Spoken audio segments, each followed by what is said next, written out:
We just finished an aerial tour of Accra to inspect the flooded areas.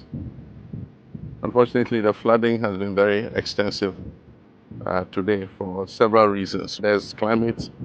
If you look at the rainfall pattern from 2024, 2025, 2026, you see that increasingly every year we're getting more rain in Accra than we used to get. Accra is built between two natural bodies, the Kwapim Mountain Range and the Atlantic Ocean. And in those years, it was not a problem because Accra was a very small city. But as the population continues to increase and people continue to build, it restricts the path of the streams on their way to the Atlantic. So that's an engineering problem. We need to see how to open the channel so that the water can pass. But then there's also the other aspect, which is attitudinal and human behavior. That is dumping garbage in the drains. Even in the air, we discovered many illicit dumping sites where the wetlands are. People have gone to create a waste dumping ground, and they charge 20 cedis for the abubuya to come and fill the waste into the wetlands. And when it has filled sufficiently, they sell the land to people to come and build on it. Anytime you begin to take action and you start breaking houses, people think that government is inhumane.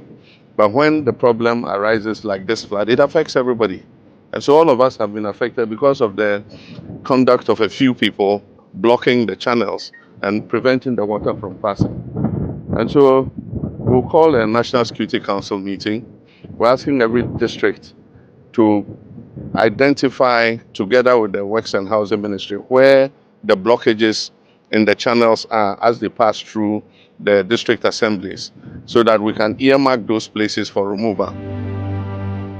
You see, they've even filled part of the waterway with garbage. Yes, sir. And then all these people are built here. They're in the park. Yes, sir. Ultimately, the other solution will be to decongest Accra. And that's why we're planning that we move some of the city out. That is the major government departments, and then also create a new center of growth so that our people will start building outside Accra in a new city instead of everybody looking for some space in Accra to build. So, but that's a long-term solution. But I just want to express my sympathy with people who have lost property. Loss of property has been very extensive, and I want to thank the military, MADMO, the police, and the Hydro, Works and Housing Ministry, and all the emergency response team, 48th Engineers Regiment, for the rescue that they did. I've asked the Minister of Finance to release some money from the contingency fund so that we can do some post-flood relief for persons who have been affected. After going through that tour, we realized two issues, one being engineering and the other being attitudinal. It tasked us as a ministry to ensure that the engineering part, we put our engineers together to ensure that the right thing is done.